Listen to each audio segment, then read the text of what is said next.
പ്രിയപ്പെട്ട വിദ്യാർത്ഥികളെ നമസ്കാരം.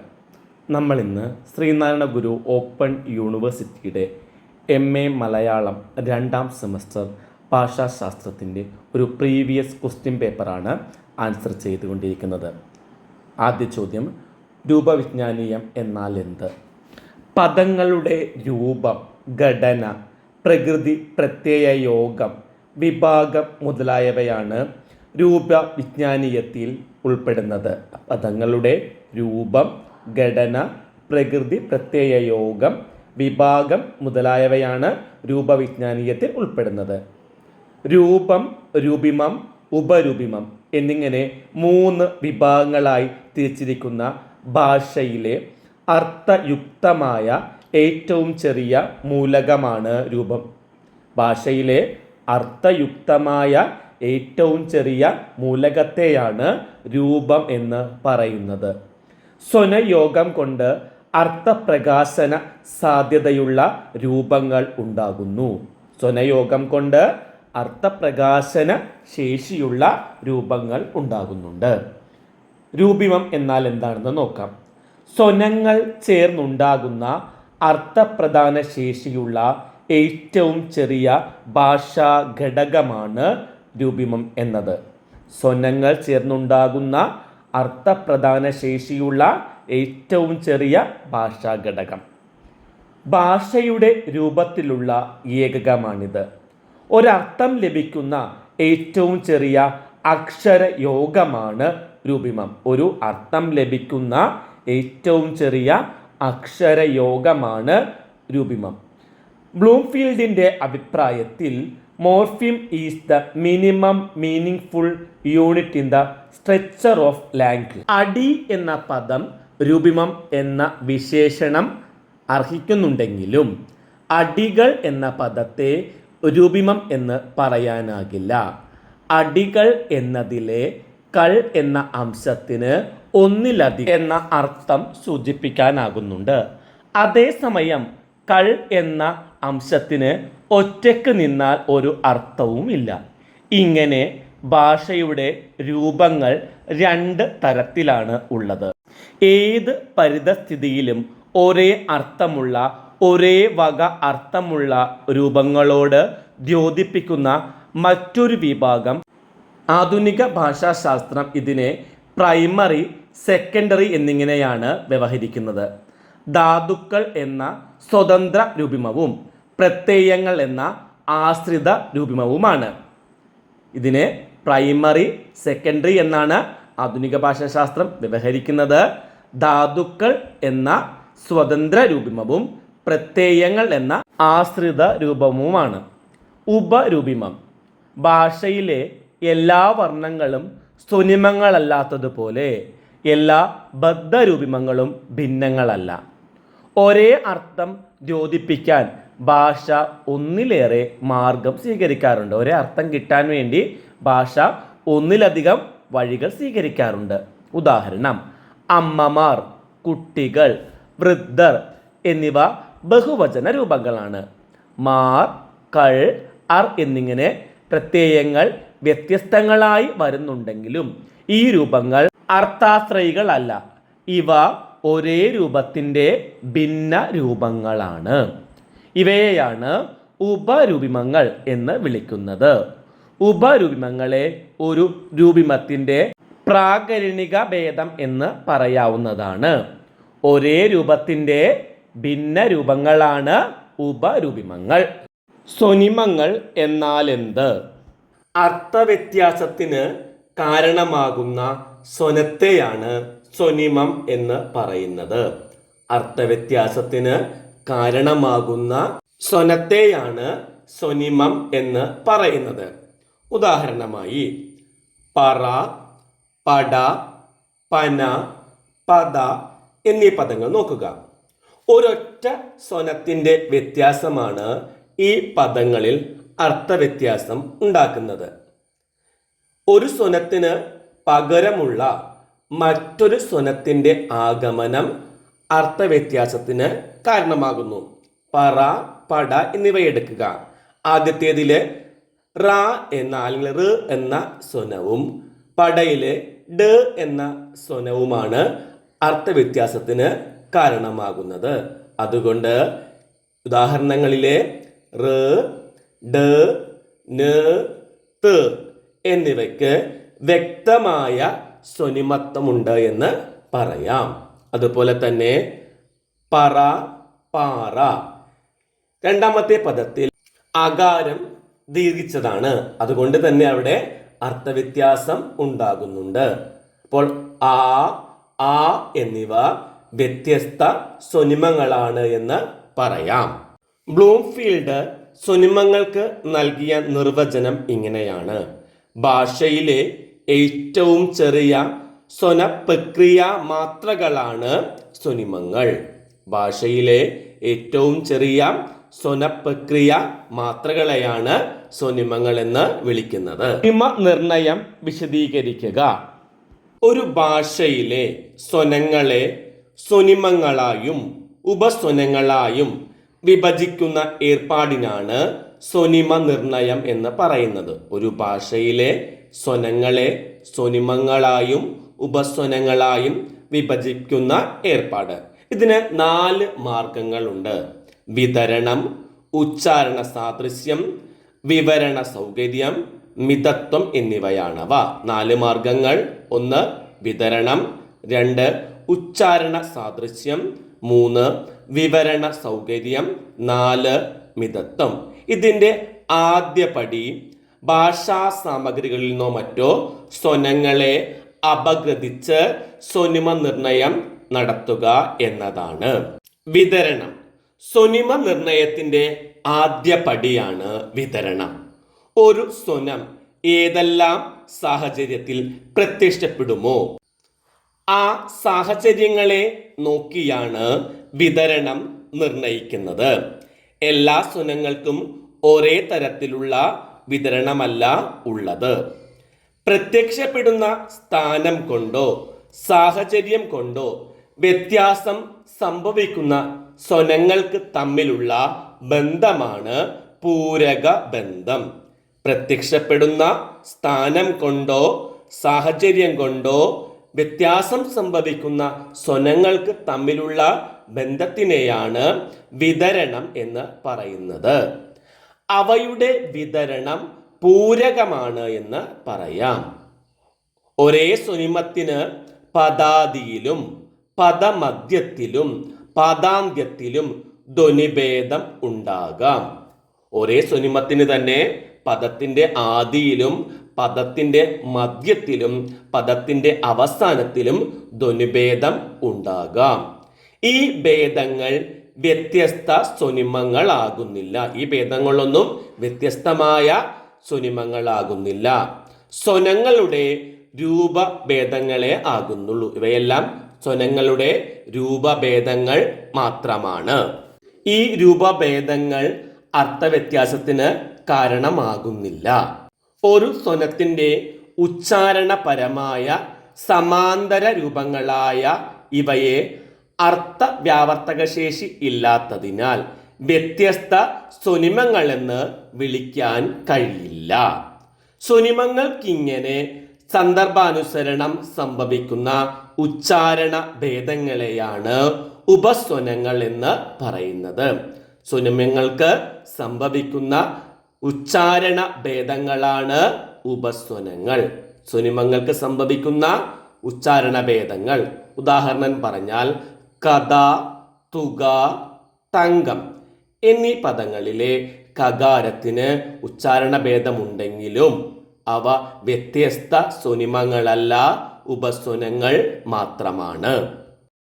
കരി, കറി, പന, മന, തല, വല എന്നീ ജോഡികളിൽ ഒരൊറ്റ സ്വനമാണ് ഓരോ ജോഡിയിലെയും അർത്ഥവ്യത്യാസത്തിന് കാരണമായത്. കരി, കറി, പന, മന, തല, വല ഈ ജോഡികളിൽ ഒരൊറ്റ സ്വനം മാത്രമാണ് അവിടെ അർത്ഥവ്യത്യാസത്തിന് കാരണമായത്.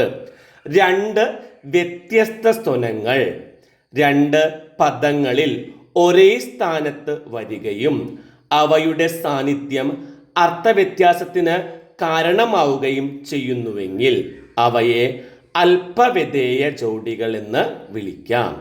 രണ്ട് വ്യത്യസ്ത സ്വനങ്ങൾ രണ്ടു പദങ്ങളിൽ ഒരേ സ്ഥാനത്ത് വരികയും അവയുടെ സാന്നിധ്യം അർത്ഥവ്യത്യാസത്തിന് കാരണമാവുകയും ചെയ്യുന്നുണ്ടെങ്കിൽ അവക്ക് നമുക്ക് അല്പവിധേയ ജോഡികൾ എന്ന് വിളിക്കാം. അതേസമയം പലം, ബലം എന്നീ ജോഡികൾ അല്പവിധേയ ജോഡികളല്ല. കാരണം ബകാരത്തെ ബേ എന്നാണ് മലയാളികൾ ഉച്ചരിക്കുന്നത്.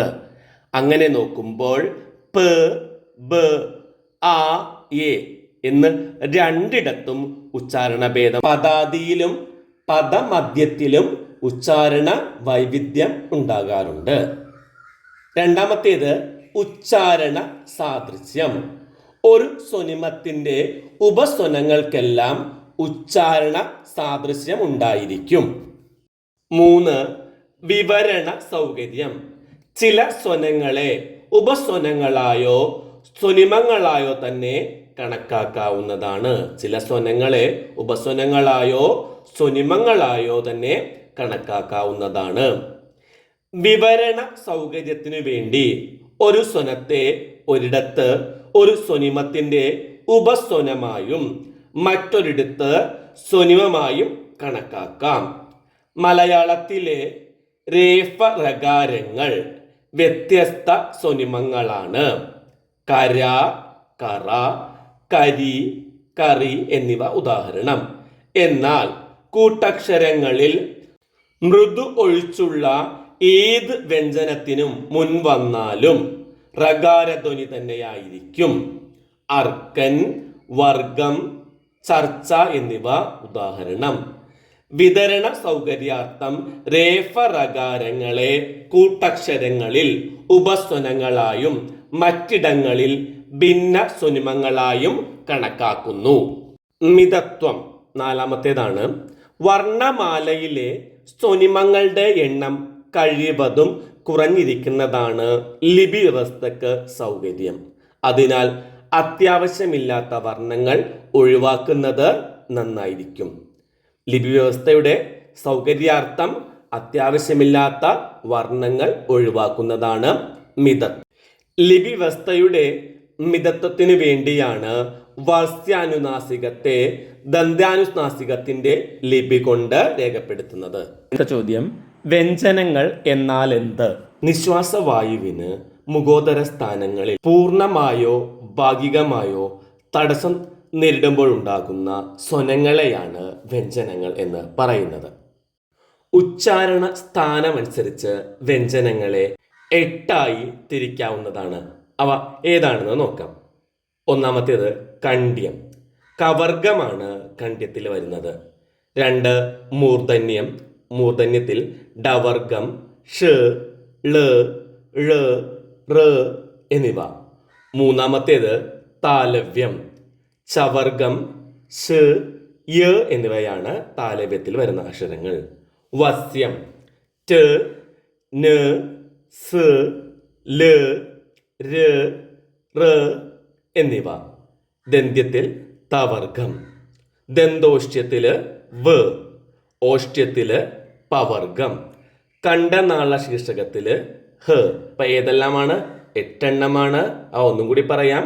കണ്ഡ്യം, മൂർധന്യം, താലവ്യം, വസ്യം, ദന്ത്യം, ദന്തോഷ്ട്യം, ഓഷ്ട്യം, കണ്ഠനാള ശീർഷകം. ഇത് ഉച്ചാരണ സ്ഥാനമനുസരിച്ച് വ്യഞ്ജനങ്ങളെ വർഗീകരിച്ചതാണ്. എന്നാൽ ഉച്ചാരണ രീതി അനുസരിച്ച് 9 തരംതിരിക്കാവുന്നതാണ്.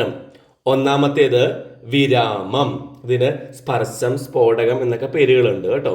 ഉച്ചാരണ അവയവം ഉച്ചാരണ സ്ഥാനത്ത് പൂർണ്ണമായി സ്പർശിച്ച് നിശ്വാസവായുവിനെ പുറത്തുവിടുമ്പോഴാണ് വിരാമങ്ങൾ ഉണ്ടാകുന്നത്. ഉച്ചാരണ അവയവം ഉച്ചാരണ സ്ഥാനത്ത് പൂർണ്ണമായി സ്പർശിച്ച് നിശ്വാസവായുവിനെ പുറത്തോട്ട് വിടുമ്പോഴാണ് വിരാമങ്ങൾ ഉണ്ടാകുന്നത്. ഉദാഹരണം ക, ച, ഡ, ത, പ എന്നിവ.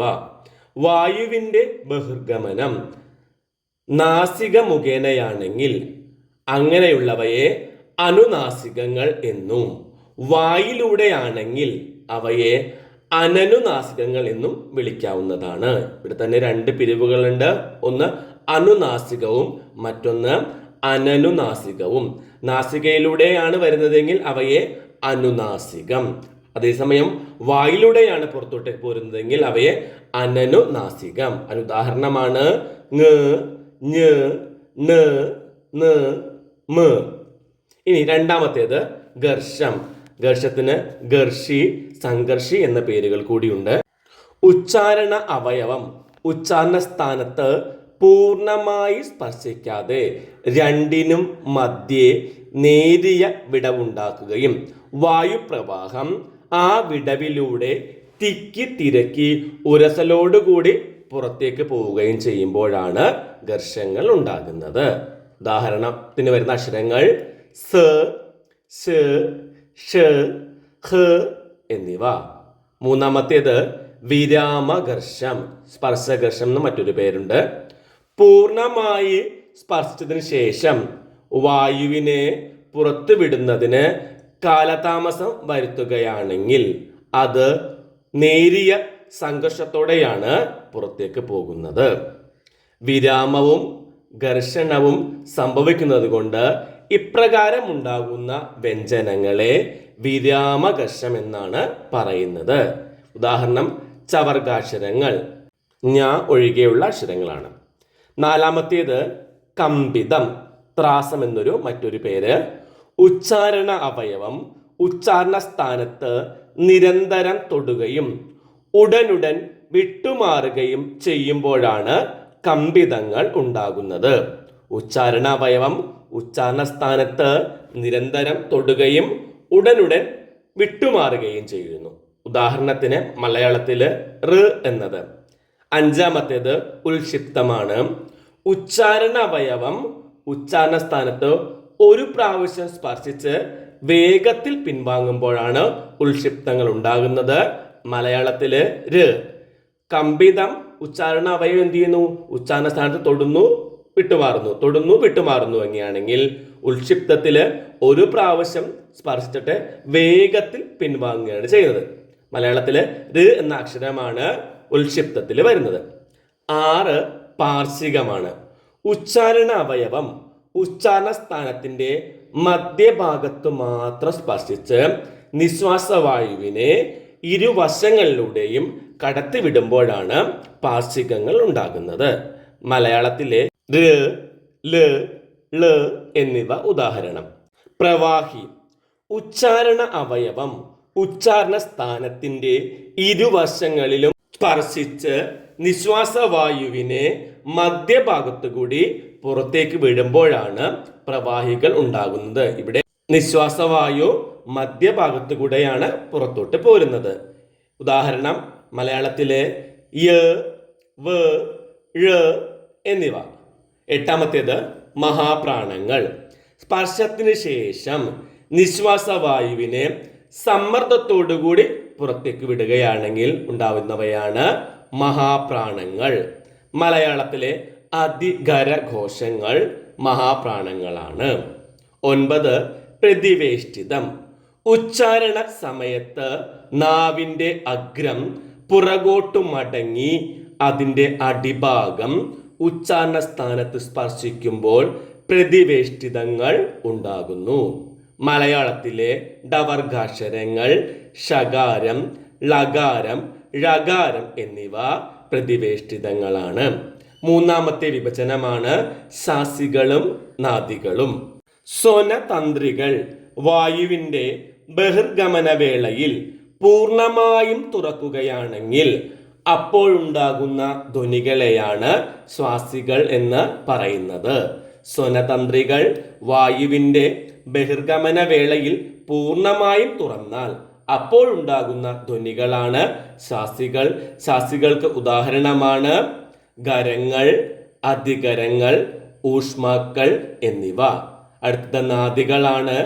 നേരെ മറിച്ച് വായുപ്രവാഹം നാദതന്ത്രികൾക്ക് പ്രകമ്പനം സംഭവിപ്പിക്കുക മാത്രമാണ് ചെയ്യുന്നുവെങ്കിൽ അപ്പോഴുണ്ടാകുന്ന ധ്വനികളെ നാദികൾ എന്ന് വിളിക്കുന്നു.